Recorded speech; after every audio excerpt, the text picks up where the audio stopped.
BJP ಕಾಂಗ್ರೆಸ್ನಲ್ಲಿ November ಕ್ರಾಂತಿ ಸದ್ದು. ಎರಡು ಪಕ್ಷದ ಹೈಕಮಾಂಡ್ ಪ್ಲಾನ್ ಏನು? ನವೆಂಬರ್ನಲ್ಲಿ ರಾಜ್ಯ ರಾಜಕಾರಣದಲ್ಲಿ ಸ್ಫೋಟ.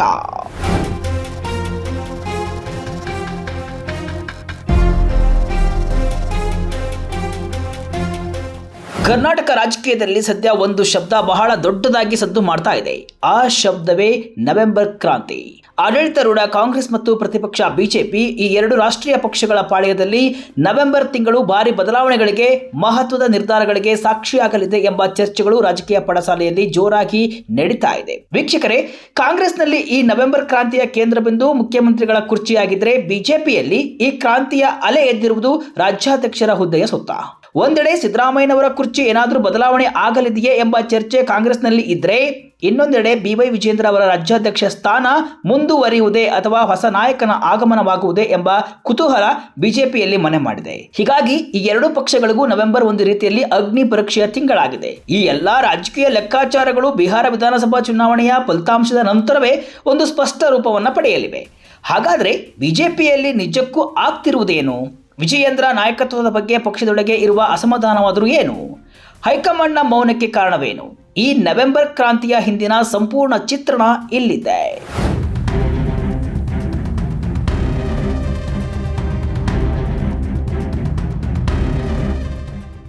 ಮೊದಲಿಗೆ ಪ್ರತಿಪಕ್ಷ ಬಿಜೆಪಿಯಲ್ಲಿನ ಸದ್ಯದ ಸ್ಥಿತಿಗತಿಯನ್ನ ನೋಡೋಣ. ಯುವ ನಾಯಕ ಮಾಜಿ ಮುಖ್ಯಮಂತ್ರಿ ಬಿಎಸ್ ಯಡಿಯೂರಪ್ಪನವರ ಪುತ್ರ ಬಿವೈ ವಿಜೇಂದ್ರ ರಾಜ್ಯಾಧ್ಯಕ್ಷರಾಗಿ ನೇಮಕವಾಗಿ ಬರುವ ನವೆಂಬರ್ಗೆ 2 ವರ್ಷಗಳು ಪೂರ್ಣಗೊಳ್ಳಲಿವೆ. ಅವರು ಅಧ್ಯಕ್ಷರಾದಾಗಿನಿಂದಲೂ ಕೂಡ ಪಕ್ಷ ಸಂಘಟನೆಗೆ ಪ್ರಯತ್ನವನ್ನು ಪಡ್ತಾ ಇದ್ದಾರೆ. ರಾಜ್ಯದೆಲ್ಲೆಡೆ ಪ್ರವಾಸವನ್ನ ಮಾಡ್ತಿದ್ದಾರೆ. ಸರ್ಕಾರದ ವಿರುದ್ಧ ಹೋರಾಟಗಳನ್ನು ರೂಪಿಸುತ್ತಿದ್ದಾರೆ. ಆದರೆ ಇಷ್ಟೆಲ್ಲದರ ನಡುವೆಯೂ ಅವರನ್ನು ಅಧ್ಯಕ್ಷ ಸ್ಥಾನದಿಂದ ಬದಲಾಯಿಸಬೇಕು ಎಂಬ ಕೂಗು ಪಕ್ಷದ ಒಂದು ಗುಂಪಿನಿಂದ ನಿರಂತರವಾಗಿ ಕೇಳಿಬರುತ್ತಲೇ ಇದೆ. ಇದು ಕೇವಲ ಕೆಲವು ನಾಯಕರ ಅಪಸ್ವರವಲ್ಲ, ಬದಲಾಗಿ ಹಲವು ಹಿರಿಯ ನಾಯಕರ ಮೌನ ಸಮ್ಮತಿಯು ಈ ಕೂಗಿನ ಹಿಂದಿದೆ ಅನ್ನುವುದು ಗಮನಾರ್ಹ. ಅಧ್ಯಕ್ಷರಾದ ಮೊದಲ ದಿನದಿಂದಲೇ ಈ ಬದಲಾವಣೆಯ ಕೂಗು ಸಣ್ಣದಾಗಿ ಮೊಳಗ್ತಾ ಇತ್ತು. ಆದರೆ ಲೋಕಸಭಾ ಚುನಾವಣೆಯ ನಂತರ ಈ ಕೂಗು ಮತ್ತಷ್ಟು ಬಲವಾಗಿ ದೆಹಲಿಯ ಹೈಕಮಾಂಡ್ ಅಂಗಳವನ್ನ ತಲುಪಿದೆ. ವಿಜೇಂದ್ರ ಅವರ ನಾಯಕತ್ವದ ಬಗ್ಗೆ ಪರ ವಿರೋಧದ ಚರ್ಚೆಗಳು, ಆರೋಪ ಪ್ರತ್ಯಾರೋಪಗಳ ವಿವರವಾದ ವರದಿಗಳು ವರಿಷ್ಠರ ಟೇಬಲ್ ತಲುಪಿವೆ. ಆದರೆ ಆಶ್ಚರ್ಯಕರ ಸಂಗತಿ ಏನಪ್ಪಾ ಅಂತ ಅಂದ್ರೆ, ಪಕ್ಷದ ರಾಷ್ಟ್ರೀಯ ವರಿಷ್ಠರು ಈ ಬಗ್ಗೆ ಯಾವುದೇ ಸ್ಪಷ್ಟವಾದ ನಿಲುವನ್ನ ಇದುವರೆಗೂ ಪ್ರಕಟಿಸಿಲ್ಲ. ಈ ಮೌನವೇ ರಾಜ್ಯ ಬಿಜೆಪಿಯಲ್ಲಿ ತಳಮಟ್ಟದ ಕಾರ್ಯಕರ್ತರಲ್ಲಿ ದೊಡ್ಡ ಗೊಂದಲವನ್ನ ಸೃಷ್ಟಿಸಿದೆ. ಕ್ಲಾರಿಟಿ ಇಲ್ಲದ ಬಿವೈ ವಿಜೇಂದ್ರ, ಹೈಕಮಾಂಡ್ ಆದೇಶಕ್ಕೆ ವೇಟಿಂಗ್. ಯಾವುದೇ ಒಂದು ಪಕ್ಷ ಆಗಿರಲಿ, ಅದಕ್ಕೆ ಕಾರ್ಯಕರ್ತರೇ ಆಧಾರ ಸ್ತಂಭ. ಆದರೆ ನಾಯಕತ್ವದ ಬಗ್ಗೆಯೇ ಒಂದು ಸ್ಪಷ್ಟತೆ ಇಲ್ಲದಿದ್ದಾಗ ಯಾರ ಆದೇಶ ಪಾಲಿಸಬೇಕು, ಪಕ್ಷದ ಮುಂದಿನ ದಾರಿ ಯಾವುದು ಎಂಬ ಗೊಂದಲ ಕಾರ್ಯಕರ್ತರಲ್ಲಿ ಮೂಡುವುದು ಸಹಜ. ಸದ್ಯ ರಾಜ್ಯ ಬಿಜೆಪಿಯಲ್ಲಿ ಆಗ್ತಾ ಇರುವುದು ಇದೆ.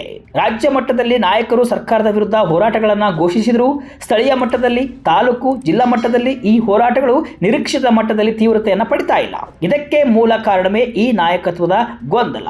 ಇನ್ನೊಂದು ಪ್ರಮುಖ ವಿಚಾರವೇನಪ್ಪಾ ಅಂತ ಅಂದ್ರೆ, ವಿಜಯೇಂದ್ರ ಅವರು ಅಧ್ಯಕ್ಷರಾಗಿ ನೇಮಕಗೊಂಡ ನಂತರ ಲೋಕಸಭಾ ಚುನಾವಣೆಯನ್ನ ದೃಷ್ಟಿಯಲ್ಲಿಟ್ಟುಕೊಂಡು ಒಂದು ತಾತ್ಕಾಲಿಕ ಪದಾಧಿಕಾರಿಗಳ ತಂಡವನ್ನು ರಚಿಸಲಾಗಿತ್ತು.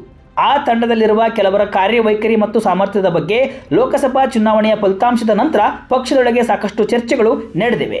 ಕೆಲವರನ್ನ ಬದಲಾಯಿಸಿ ಹೆಚ್ಚು ಸಮರ್ಥ ಹಾಗೂ ಕ್ರಿಯಾಶೀಲ ವ್ಯಕ್ತಿಗಳನ್ನ ತಂಡಕ್ಕೆ ಸೇರಿಸಿಕೊಂಡು ಸಂಘಟನೆಯನ್ನ ಬಲಪಡಿಸಬೇಕು ಎಂಬ ಇಚ್ಛೆ ಸ್ವತಃ ವಿಜೇಂದ್ರ ಅವರಿಗೆ ಇದೆ.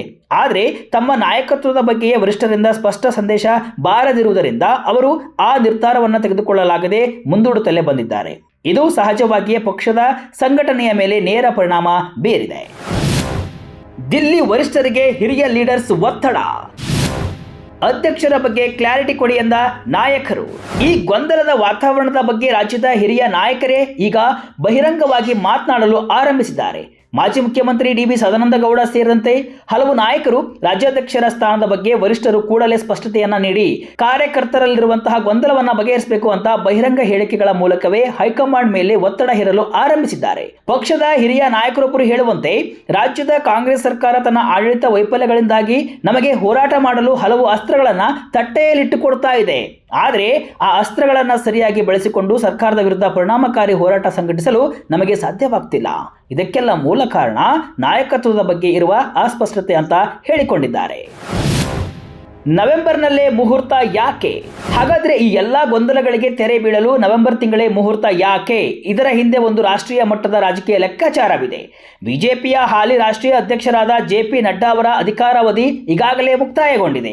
ಆದರೆ ಅತ್ಯಂತ ಮಹತ್ವದ ಬಿಹಾರ ವಿಧಾನಸಭಾ ಚುನಾವಣೆಯ ಹಿನ್ನೆಲೆಯಲ್ಲಿ ಚುನಾವಣೆ ಮುಗಿಯುವವರೆಗೂ ಅವರನ್ನೇ ಮುಂದುವರಿಸಲು ಪಕ್ಷ ನಿರ್ಧರಿಸಿದೆ. ಹೀಗಾಗಿ ಬಿಹಾರ ಚುನಾವಣೆ ಮುಗಿದ ತಕ್ಷಣವೇ ಬಿಜೆಪಿಗೆ ಹೊಸ ರಾಷ್ಟ್ರೀಯ ಅಧ್ಯಕ್ಷರ ಆಯ್ಕೆ ಪ್ರಕ್ರಿಯೆ ನಡೆಯುವುದು ಬಹುತೇಕ ಖಚಿತ.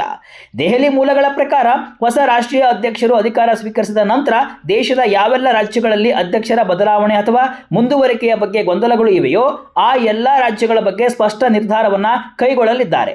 ಕರ್ನಾಟಕವೂ ಸೇರಿದಂತೆ 3-4 ರಾಜ್ಯಗಳ ರಾಜ್ಯಾಧ್ಯಕ್ಷರ ಭವಿಷ್ಯದ ಬಗ್ಗೆ ಹೈಕಮಾಂಡ್ನಿಂದ ಸ್ಪಷ್ಟ ನಿರ್ಧಾರ ಹೊರಬೀಳಲಿದೆ.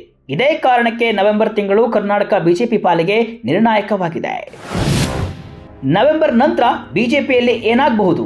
ಹಾಗಾದರೆ ಅಂತಿಮವಾಗಿ ಏನಾಗಬಹುದು? ನವೆಂಬರ್ ನಂತರ ಬಿಜೆಪಿಯಲ್ಲಿ ಆಗಬಹುದಾದ ಬದಲಾವಣೆಗಳು ಏನು? ಅವುಗಳನ್ನು ಗಮನಿಸಿದರೆ ಬಿಜೆಪಿಯ ಹಿರಿಯ ನಾಯಕರ ಪ್ರಕಾರ ಇದೊಂದು ರೀತಿಯಲ್ಲಿ ಕ್ರಾಂತಿಯೇ ಸರಿ. ನವೆಂಬರ್ ನಂತರ ಪಕ್ಷದ ಸಂಘಟನೆಗೆ ಒಂದು ಹೊಸ ಸ್ವರೂಪ, ಹೊಸ ಚೈತನ್ಯ ಸಿಗಲಿದೆ. ಒಂದು ವೇಳೆ ಹೈಕಮಾಂಡ್ ವಿಜಯೇಂದ್ರ ಅವರ ನಾಯಕತ್ವದ ಮೇಲೆಯೇ ವಿಶ್ವಾಸವಿಟ್ಟು ಅವರನ್ನ ಮುಂದುವರಿಸಿದರೆ ಆಗ ಅವರಿಗೆ ತಮ್ಮದೇ ಆದ ಹೊಸ ಬಲಿಷ್ಠ ತಂಡವನ್ನು ಕಟ್ಟಿಕೊಳ್ಳಲು ಸಂಪೂರ್ಣ ಸ್ವಾತಂತ್ರ್ಯ ಸಿಗಲಿದೆ. ಆಗ ಪಕ್ಷದ ಸಂಘಟನೆ ಚುರುಕುಗೊಳ್ಳಬಹುದು. ಒಂದು ವೇಳೆ ಹೈಕಮಾಂಡ್ ಬದಲಾವಣೆಗೆ ಮುಂದಾದರೆ ಹೊಸ ನಾಯಕನ ಆಗಮನವಾಗಲಿದೆ.